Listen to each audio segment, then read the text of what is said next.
Son vigentes los dones milagrosos hoy, también conocidos como los dones extraordinarios, los dones especiales, los dones carismáticos. Son vigentes esos dones.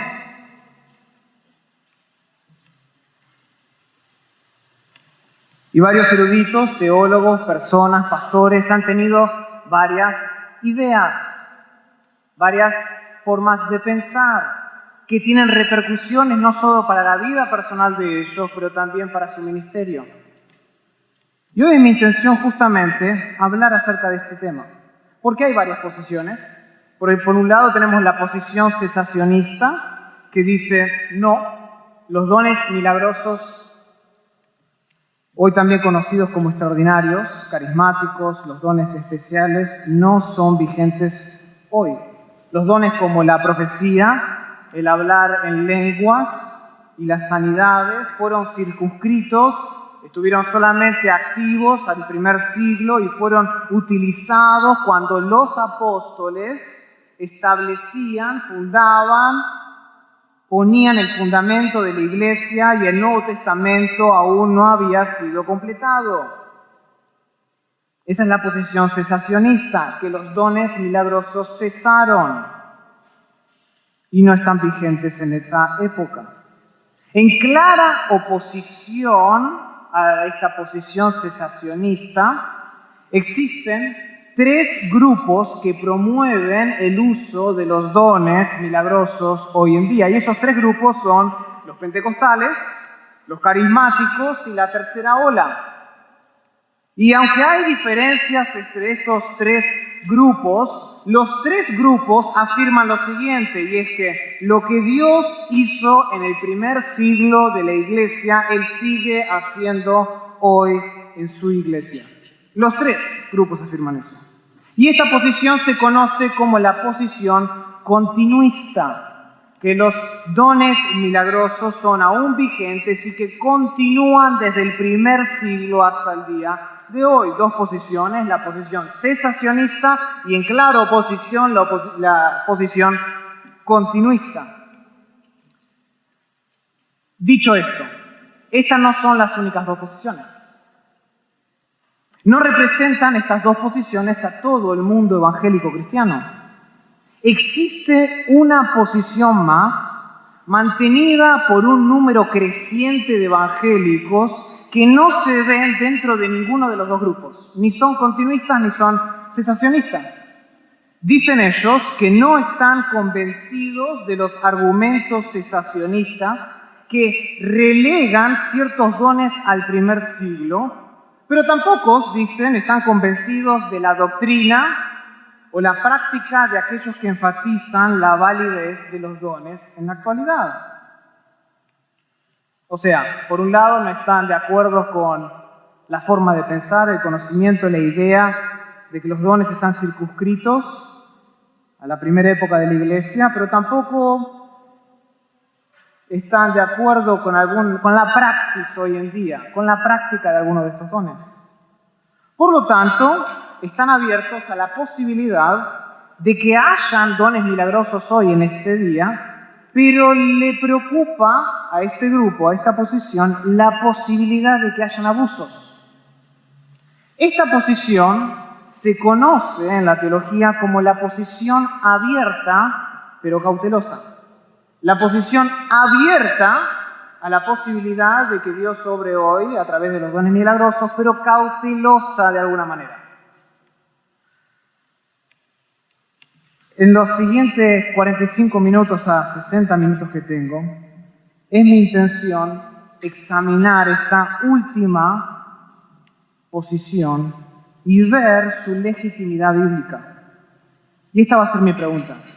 ¿Es acaso razonable que un creyente que se aferra a una posición abierta de los dones milagrosos hoy, pero cautelosa, afirme por un lado que no está dispuesto a poner a Dios en una caja y está abierto a ver lo que puede hacer, y sin embargo por el otro que dude de lo que millones de otros creyentes dicen que Dios está haciendo hoy día en la iglesia? Es posible.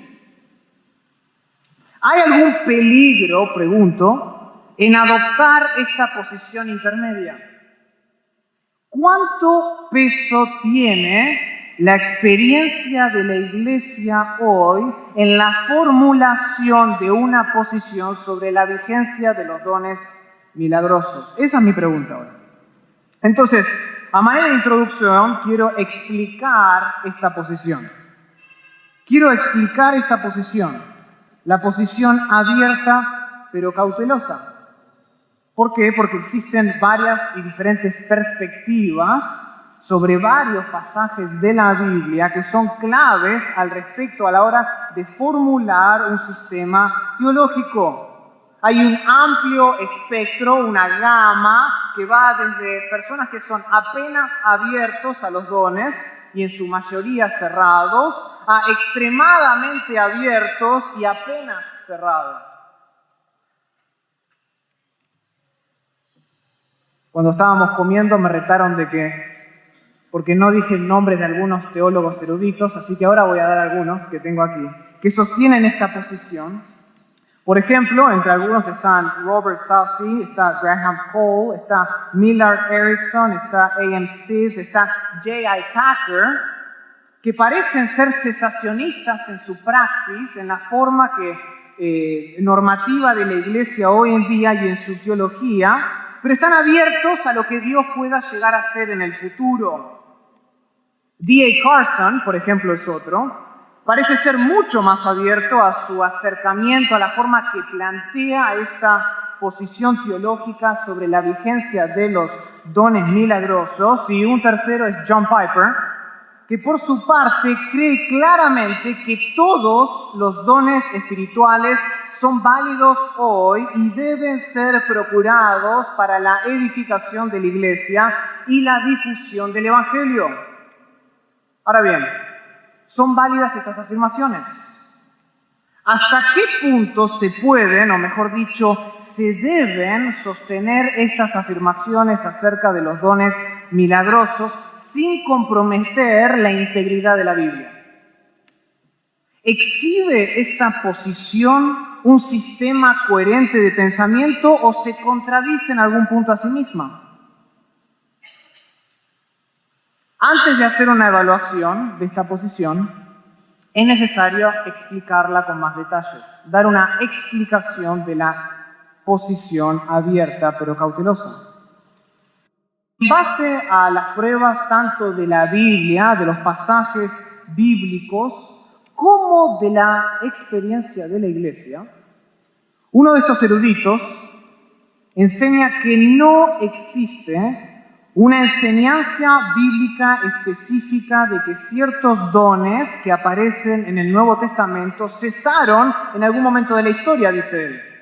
No hay una evidencia específica, pero dos, él dice que las Escrituras tampoco enseñan claramente, según él, que toda la actividad milagrosa vista en el registro de la Iglesia en el Nuevo Testamento tuviera como propósito convertirse en la norma para toda la historia de la Iglesia. O sea, por un lado, la Biblia no dice nada específico acerca de la continuidad o del cesacionismo de que cesaron, pero segundo, tampoco enseña claramente la Biblia. Este es un erudito humilde que también está tratando de entender lo que dice el texto bíblico, que toda la actividad milagrosa es normativa para la historia de la Iglesia. Es más, él continúa diciendo, y creo que la mejor forma de entender la posición es citando a la persona que lo cree. Sí que existe rotunda evidencia bíblica de que ciertos dones, de que ciertas actividades milagrosas asociadas con los apóstoles, dice él, y con otros profetas, estaban pensadas para la fundación de la Iglesia y que por lo tanto no continuarían como parte de la vida normal de la Iglesia. La historia siguiente de la Iglesia apoya esta conclusión, dice él, al testificar claramente que la actividad milagrosa de la Iglesia post-apostólica que vino después de los apóstoles, tanto en expresión como en calidad, no era la misma que la de la época de Jesús y de los apóstoles. Fin de la cita.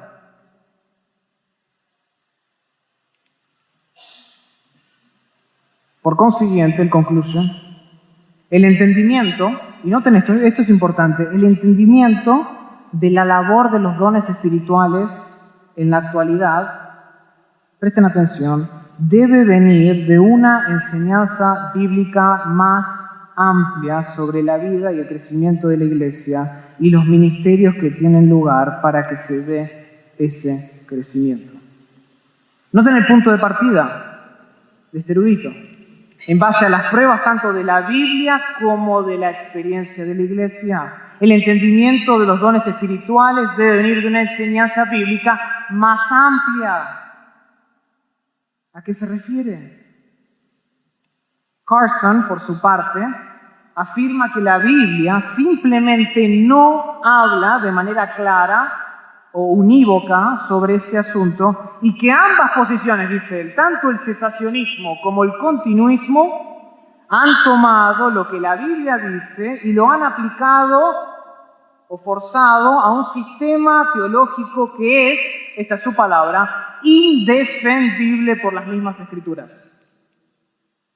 Por esta razón, no hay ningún argumento exegético, ningún argumento teológico sustancial que impida reconocer la vigencia de los dones, por ejemplo, el don de lenguas. Algunos de los dones deben ser cuidadosamente circunscritos en lo que respecta a su condición de autoridad, y todos, por consiguiente, necesitan ser probados. Fin de la cita. Otro autor, Miller Erickson, de quien tenemos su teología sistemática en español, concluye que no es posible determinar con toda certeza lo que respecta, no es posible determinar con toda certeza si los fenómenos carismáticos contemporáneos son realmente dones del Espíritu Santo. No es posible, dice él. No existe evidencia bíblica clara e histórica y concluyente para ninguna de las partes.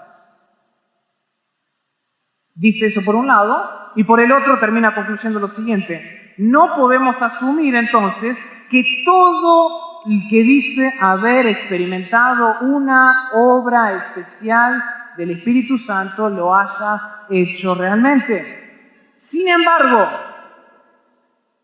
al contrario, no hay prueba concluyente de que tales dones no son para hoy y que no se puedan dar en la actualidad. En consecuencia, no se pueden generalizar a priori y de forma categórica que el don de lenguas, por ejemplo, sea falso. ¿Ok? Tal vez otro autor que conozcan, Martin Lloyd-Jones, afirma que en la soberanía del Espíritu Santo la manifestación de los dones espirituales siempre es posible. Cita, no debemos decir que no puede suceder, él dice, porque eran solo para la Iglesia del Nuevo Testamento, ni tampoco que siempre deberían estar presentes en toda su plenitud. Ambas posturas, dicen él, son erróneas, pero noten cómo sigue, pero siempre posibles. Por tanto, dice él, cuando nos enfrentamos a algo que pretenda ser un avivamiento, una nueva comunicación de tales dones milagrosos, no debemos rechazarlos de antemano, sino que debemos ¿qué? Probarlos, someterlos a prueba. O sea, para Martin Lloyd-Jones, deberíamos estar siempre abiertos de mente y de corazón para cualquier cosa que el Espíritu Santo decida hacer. Siempre abierto, en espíritu y mente.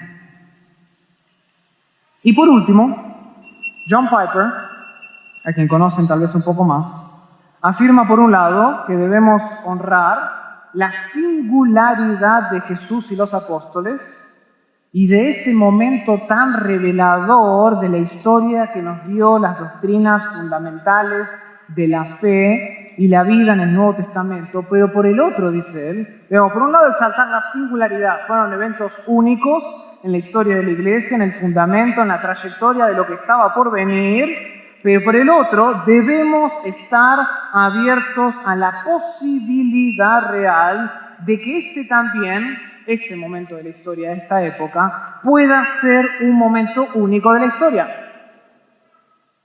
Y en este momento, dice él, puede ser el propósito de Dios derramar su espíritu en un reavivamiento sin precedentes, un reavivamiento de amor hacia Cristo, de celo por la adoración, de compasión por la gente perdida y un impulso misionero acompañado de señales y prodigios.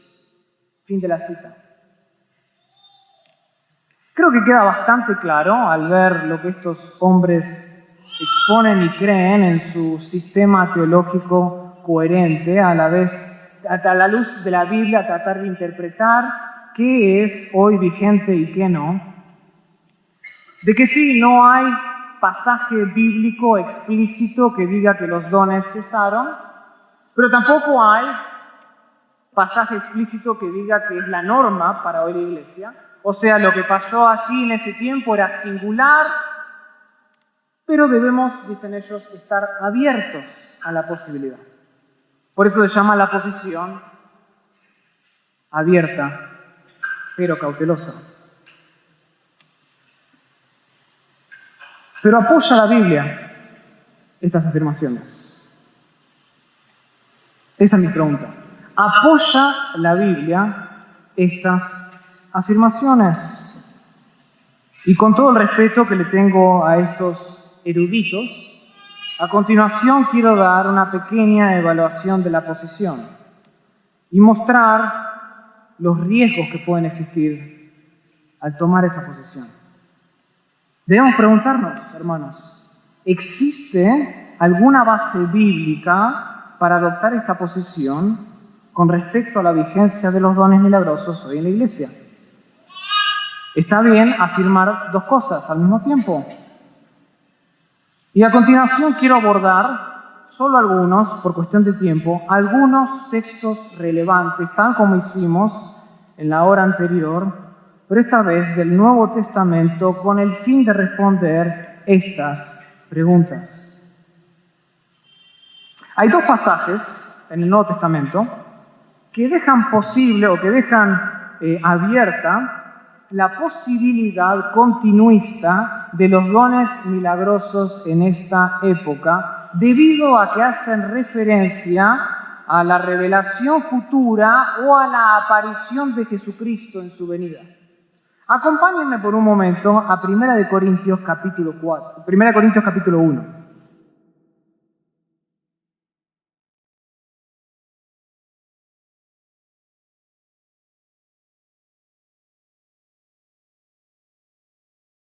Corintios capítulo 1.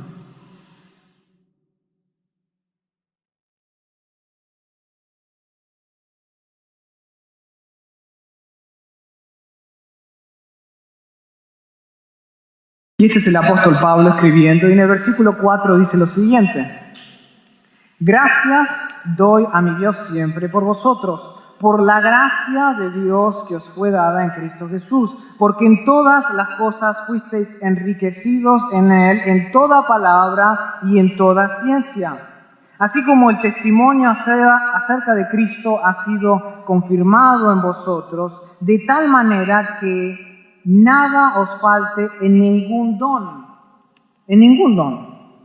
esperando la manifestación de nuestro Señor Jesucristo, el cual también os confirmará hasta el fin, para que seáis irreprensibles en el día de nuestro Señor Jesucristo. Fiel es Dios, por el cual fuisteis llamados a la comunión con su Hijo Jesucristo, nuestro Señor. Noten lo que está diciendo Pablo. Doy gracias a Dios siempre por vosotros, por la gracia de Dios que os fue dada en Cristo Jesús, el don de la salvación, el don de haber sido de haber venido a ser parte de la familia de Dios, porque en todas las cosas fuisteis enriquecidos de tal manera, dice en el versículo 7, que no os hace falta ningún don. Ningún don. ¿Esperando qué? La manifestación de nuestro Señor Jesucristo. Según un autor dice, 1 Corintios 1 del 4 al 8, coloca a los corintios creyentes y al ejercicio de sus dones, todos, en el marco de la vida entre la cruz de Cristo y ¿qué? Y la segunda venida de Cristo. Y no a cruz y del cierre del canon. No dice que los dones van a cesar una vez que cierre el canon, sino que dice, no os falta ningún don, esperando la manifestación de nuestro Señor Jesucristo. El marco temporal parece ser desde la cruz, o desde la salvación de ellos, hasta la venida del Señor Jesucristo. Y el otro pasaje que suele dejar abierta la posición continuista de que los dones milagrosos están hoy vigentes es 1 Corintios capítulo 13.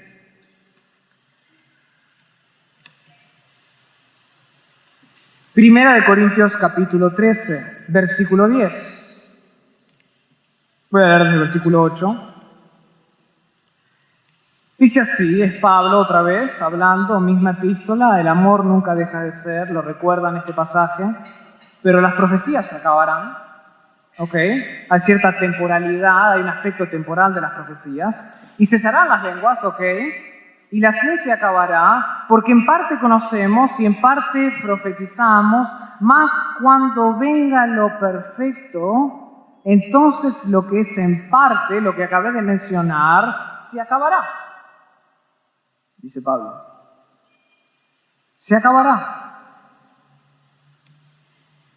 Ok, lo perfecto en 1 Corintios 13:10 parece entonces sugerir algo similar a lo que dice 1 Corintios 1 del 4 al 8, el marco temporal desde la vida del creyente ahora, desde su conversión, hasta que venga lo perfecto. ¿Qué es lo perfecto? Ha habido mucha discusión, mucho se ha escrito acerca de qué es lo perfecto.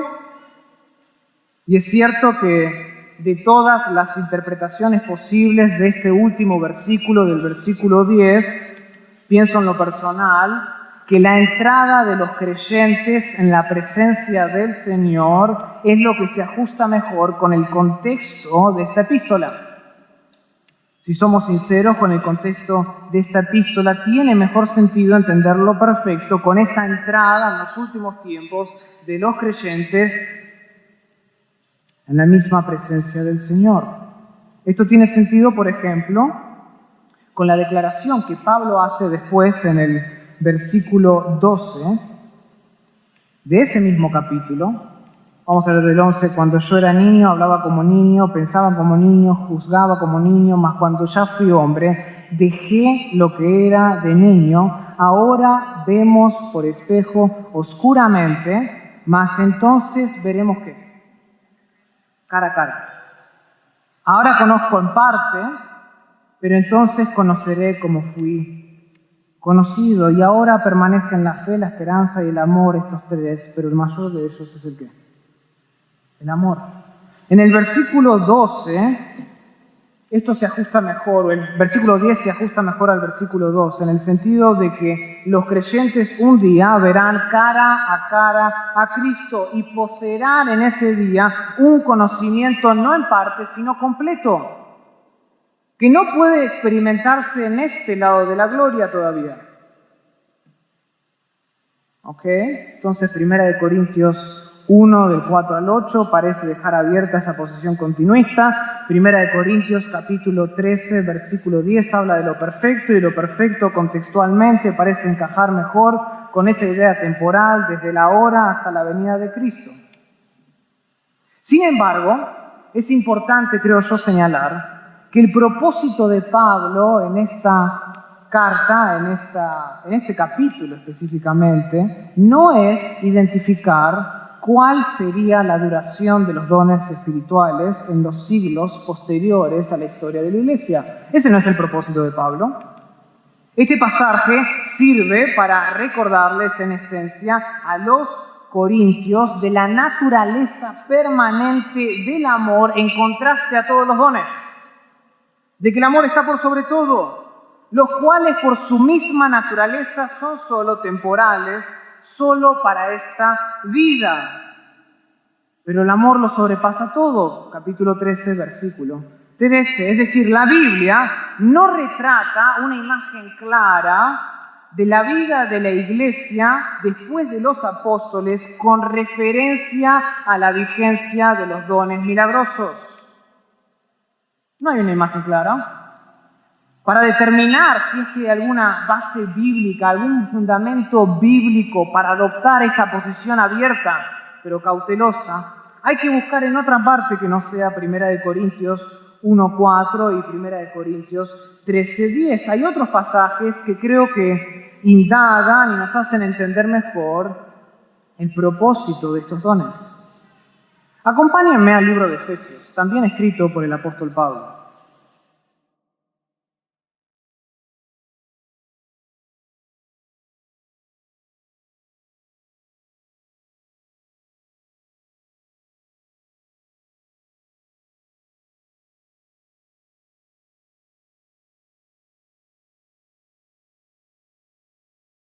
Hay dos pasajes en Efesios que quiero que veamos de manera rápida. Uno de ellos es Efesios 2.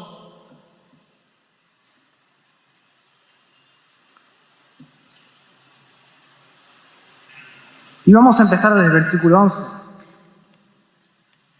Dice así, Efesios 2, versículo 11, por tanto, acordaos que en otro tiempo vosotros, los gentiles, en cuanto a la carne, erais llamados sin circuncisión por la llamada circuncisión hecha con mano en la carne. En aquel tiempo estabas sin Cristo, alejados de la ciudadanía de Israel y ajenos a los pactos de la promesa. Versículo 13, pero ahora estáis en ¿qué? En Cristo Jesús, vosotros que en otro tiempo estabais lejos, habéis sido hechos cercanos por la sangre de Cristo. Y cuenta un poco lo que hizo Jesús en la cruz.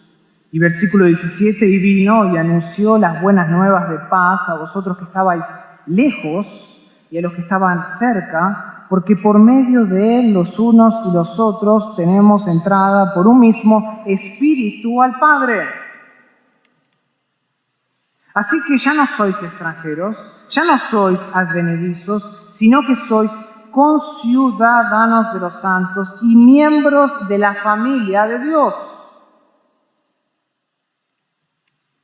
Versículo 20, edificados sobre el fundamento de los apóstoles y los profetas, siendo la principal piedra del ángulo Jesucristo mismo, en quien todo el edificio, bien coordinado, va creciendo para ser un templo santo en el Señor, en quien vosotros también sois juntamente edificados para morada de Dios en el Espíritu. Capítulo 4 de Efesios, versículo 11.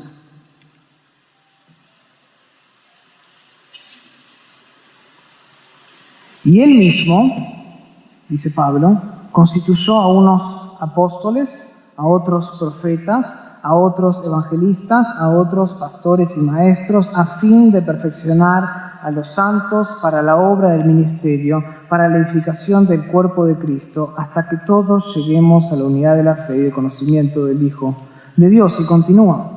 Ambos versículos, ya sea Efesios 4:11 y Efesios 2:20, son más relevantes en este asunto sobre la vigencia de los dones milagrosos para la iglesia hoy, porque en estos sí se indica de una manera más específica o más directa tal vez, no explícita, pero más directa, que ciertos dones, hermanos, sirvieron una función específica durante una época específica de la iglesia.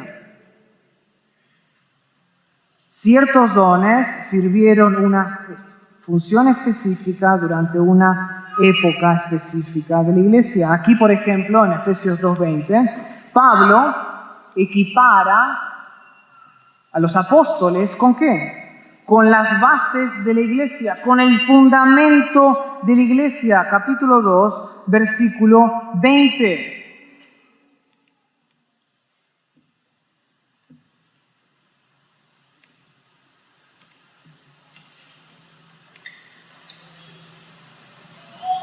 Edificado sobre el fundamento de los apóstoles y los profetas. Ellos con esos dones colocaron el fundamento, tenían una función específica, las bases, asentar las bases de la iglesia. No obstante, si nosotros no limitamos decididamente el apostolado, por ejemplo, a la primera etapa de la iglesia, esto no significa nada. Simplemente, después de todo, un fundamento no es algo que pueda ser reconstruido durante todas las fases de la edificación de la iglesia. El fundamento, hermanos, es único, ¿no es cierto? Uno pone un fundamento en la casa una sola vez y siempre se coloca primero y con el resto del fundamento que viene. El resto de la estructura que descansa firmemente sobre ese fundamento establecido una vez y para siempre.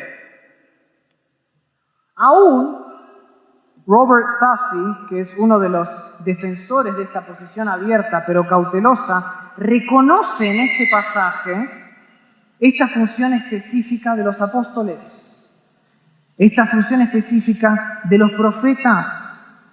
Él dice así: la desaparición de los apóstoles en la iglesia es un argumento claro a favor de que, en cuanto a los dones milagrosos, no todo ha permanecido igual dentro de la iglesia, dice él. La vigencia de los dones milagrosos contemporáneos no pueden depender simplemente de lo que sucedía en la iglesia primitiva, diciendo que es lo mismo que se pretende para la iglesia el día de hoy.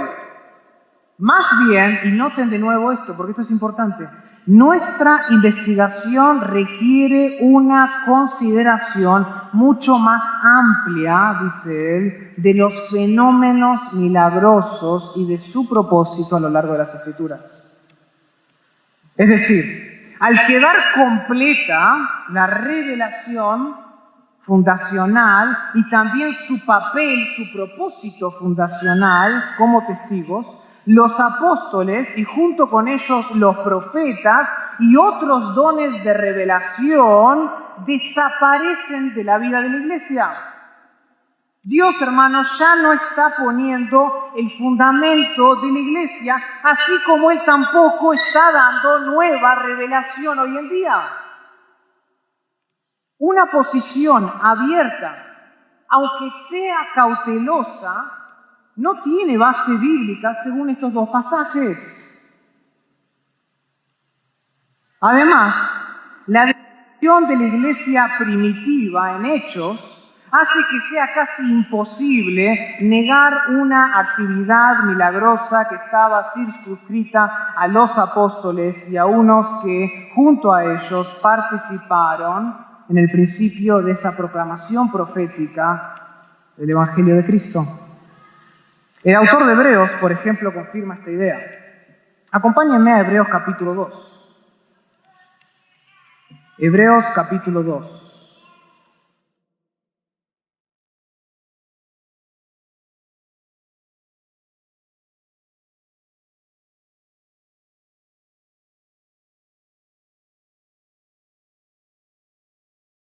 Hebreos capítulo 2.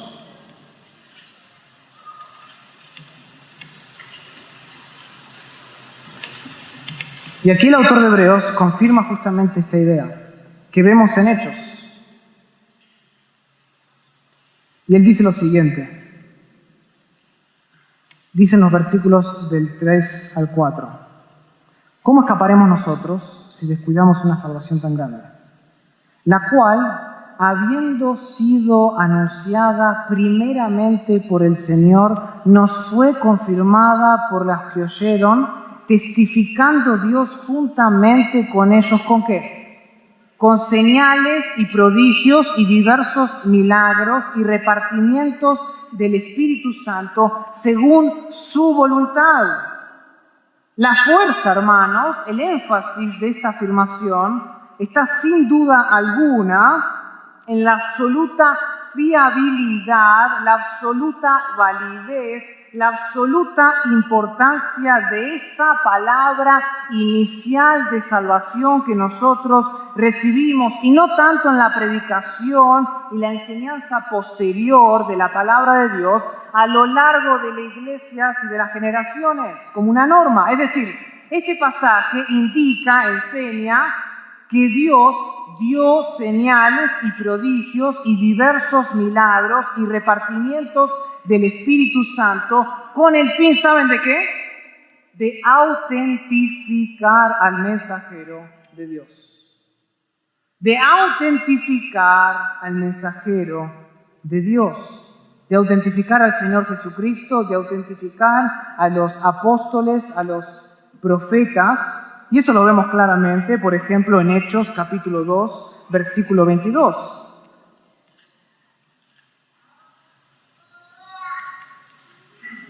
Este es Pedro, recuerdan el discurso de Pedro, la predicación de Pedro. En Hechos capítulo 2, versículo 22, Pedro dice lo siguiente: varones israelitas, oíd estas palabras: Jesús Nazareno, varón aprobado por Dios entre vosotros, con las maravillas, prodigios y señales que Dios hizo entre vosotros por medio de él, como vosotros mismos sabéis.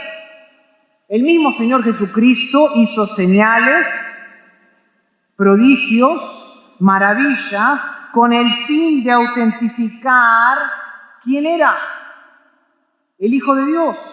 Segunda de Corintios, capítulo 12, versículo 12.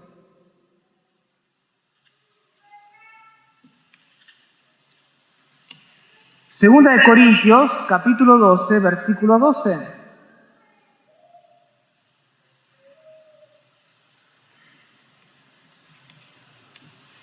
Noten lo que dice aquí otra vez Pablo. Versículo 11. Me he hecho un necio, dice Pablo, al gloriarme. Vosotros me obligasteis a ello. ¿Recuerdan el contexto de la carta de Segunda de Corintios? Pablo escribe esto porque quiere justamente defender su apostolado, autentificarlo.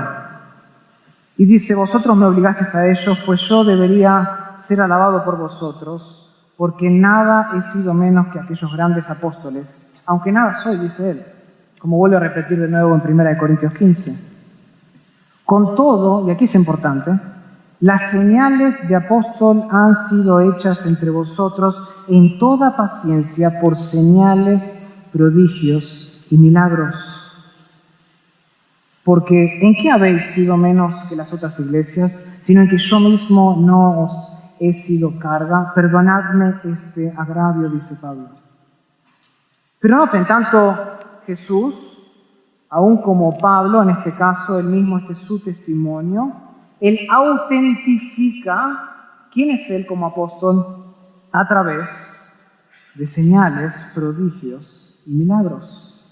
Y con la terminación del canon, esas señales ya no sirven el propósito que Dios pretendía según su voluntad, como dice Hebreos 2:4. Dejó de existir. Dejó de existir, hermanos, ¿saben qué? Una razón divina para realizar tales dones milagrosos. ¿Por qué? Porque el fundamento de la iglesia ya ha sido colocado. Por eso dejó de existir la razón y por eso cesaron los dones milagrosos. Y los dones milagrosos de esta época concreta de la iglesia ya sirvieron su propósito y no son necesarios hoy. No es necesario confirmar, autentificar a ningún mensajero.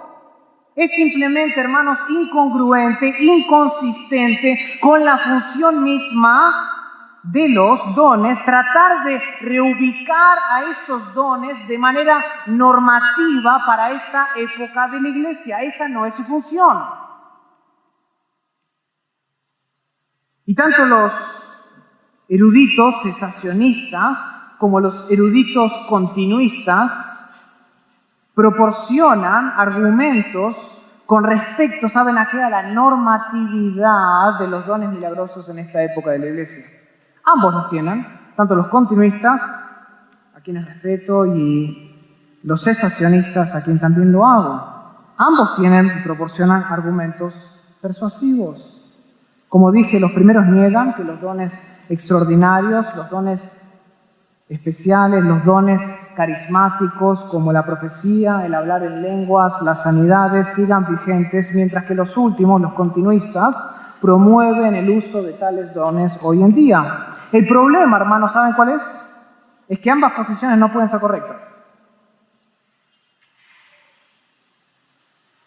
Así como hay un solo Dios y hay un solo camino a Dios, solo puede haber una verdad con respecto a la continuidad de los dones milagrosos tales como existían en la iglesia del primer siglo durante la era apostólica y la formación del canon bíblico. Solo puede haber una verdad, ambas no pueden estar correctas. O Dios tenía un propósito para esos dones en esa época, o Dios no lo tenía. O Dios tiene un propósito para la continuidad en esta época en la iglesia, o no lo tiene. Pero tratar, hermanos, de afirmar ambas posiciones al mismo tiempo es meramente inconsistente, incongruente con la naturaleza misma de un ser como Dios que se autorrevela en consistencia a su ser. Es incongruente, es incoherente. No podemos afirmar ambas. Y esto es lamentablemente lo que la posición abierta pero cautelosa fomenta. En su deseo genuino, porque es un deseo genuino, en su deseo genuino de encontrar un equilibrio entre la discusión, ¿qué pasa? Desequilibra al mismo tiempo el principio que trae unidad en la iglesia. Al tratar de encontrar equilibrio, desequilibra el principio de unidad. ¿Y cuál es ese principio de unidad? La enseñanza fiel de la Biblia. La legitimidad bíblica de lo que refiere a estos dones. Y las Escrituras dejan de ser el único elemento de autoridad. Se añaden, por ejemplo, una gran variedad de experiencias que son necesarias, como dicen ellos, estas son las palabras de ellos, una gran variedad de experiencias que son necesarias para la formación de una posición bíblica sobre la vigencia de los dones milagrosos. Hermanos, esta postura es riesgosa, por más cautelosa que sea. Es riesgosa, pues en esencia, hermanos, la discusión no es sobre los dones, sino sobre qué tiene más autoridad. La discusión deja de ser, por un lado, una discusión sobre los dones milagrosos y pasa a ser, en esencia, una discusión sobre quién tiene más autoridad. ¿Qué tiene más autoridad en la iglesia? ¿La Escritura o la experiencia? ¿La Escritura o la experiencia? Esa, hermanos, es la pregunta que debemos hacernos hoy en día. ¿Qué es lo que prevalece como la autoridad final normativa de la iglesia hoy? ¿Qué es? La Escritura infalible, inspirada por Dios, suficiente aún para hoy, para la norma de la iglesia y nuestra vida, o la experiencia que puede ser engañosa, pero no pueden ser ambas. ¿Qué es lo que va a prevalecer en mi iglesia? ¿Qué es lo que va a prevalecer en tu iglesia? Aquí está el gran desastre evangélico, dijo Francis Schaeffer unos años atrás. Aquí está el gran desastre evangélico.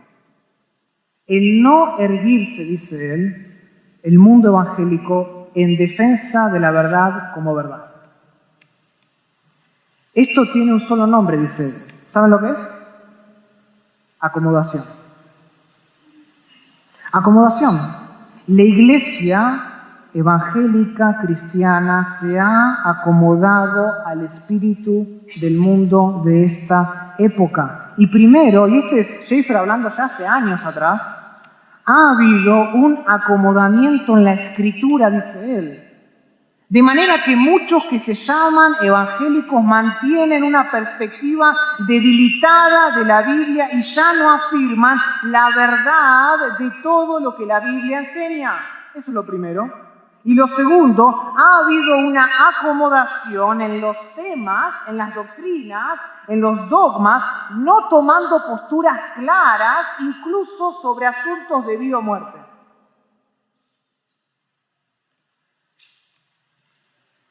El gran desastre evangélico, la acomodación. Hermanos, no nos acomodemos. No nos acomodemos ni en lo que refiere a la autoridad de la Escritura, ni en lo que refiere a otros temas. No nos acomodemos.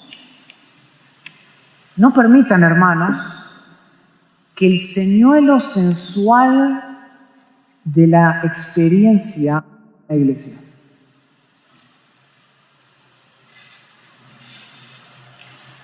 Porque es un señuelo y es bastante sensual.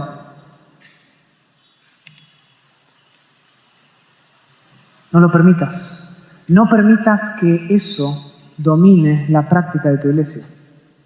La Biblia es clara, pero mi pregunta no es tanto si los dones son vigentes, milagrosos hoy o no. Mi pregunta para ti hoy es ¿qué va a prevalecer en tu iglesia? ¿Te acomodarás a la experiencia, al pragmatismo, a lo que resulta, a lo que trae un avivamiento, entre comillas? ¿O doblarás rodilla ante la autoridad bíblica, ante la palabra de Dios inspirada? Arreglarás el curso de tu vida y tratarás de traer a la iglesia normatividad según lo que la Biblia enseña. ¿Qué prevalece en tu iglesia hoy? Esa es la gran pregunta.